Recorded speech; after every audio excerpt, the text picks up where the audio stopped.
C'est une des choses sur lesquelles je me suis beaucoup penché, c'est est-ce que les animaux pouvaient rire? Ouais. Et, enfin, Non, c'est toi le non, spécialiste. c'est le sujet. Je vais vous dire, si l'homme rit, ou si ce mécanisme a été mis au point, c'est que c'est un mécanisme de survie. Il faudrait imaginer que serait l'humanité si elle ne riait pas. Eh ben, je peux vous dire qu'il y aurait des problèmes d'état d'âme et de conscience qui feraient que l'espèce n'aurait pas à ce point réussi. Alors les animaux, alors finalement, ils rient ou pas? Alors, en fait, les animaux ne rient pas, mais les chiens qui vivent le plus avec nous, parce que bon, les chats, ils sont avec nous, on va dire, depuis 10 000 ans, mais les chiens, ils sont avec nous depuis 25 000 ans. À force de vivre avec nous, ils se mettent à mimer les mimiques humaines, et ils arrivent à avoir des mimiques qui ressemblent à du rire, alors que les chats n'y arrivent pas. Mais la plupart des animaux ne rient pas tout simplement parce qu'ils n'en ont pas besoin. Et l'une des choses qui font qu'ils n'en ont pas besoin, il faut les arriver à elle, je sais pas ce que c'est qu'ils n'ont pas la conscience de la mort.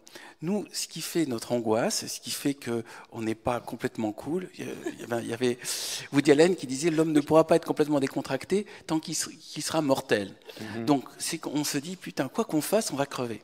Mais l'animal, il n'en a rien à foutre de crever. Lui, ce qu'il veut, c'est manger. Si vous avez des animaux de compagnie, vous avez vu, ils ne sont pas dans « bon sang, un jour je vais mourir ». Voilà. Donc, vu qu'ils ne sont pas dans « bon sang, un jour je vais mourir », en fait, ils n'ont pas besoin de rire.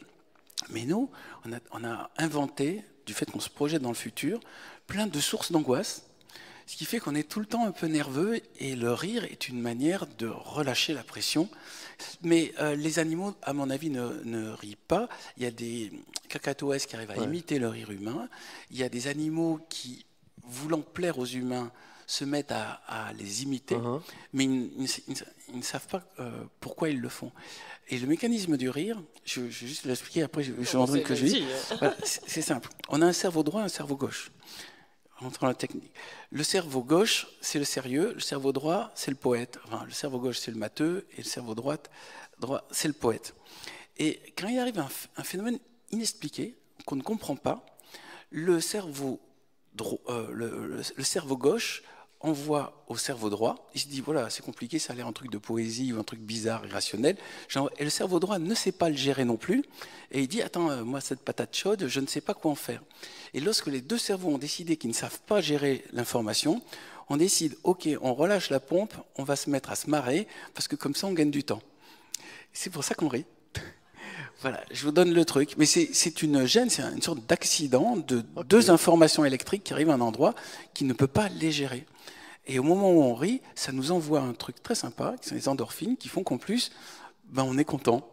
Donc, au bout d'un moment, ça devient un réflexe. Chaque fois qu'il y a quelque chose qu'on n'arrive pas à gérer, on se marre. Donc, en fait, dans le livre de Julie, puisque c'est ça le thème, elle montre tous les endroits où notre cerveau ne sait pas gérer l'info, donc il va balancer ce truc.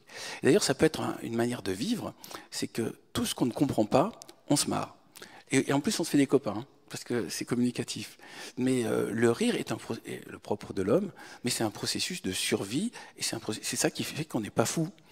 Quelqu'un qui ne rirait pas, ben, au bout d'un moment, soit il devient suicidaire, soit il devient fou, parce qu'il a besoin de relâcher ça.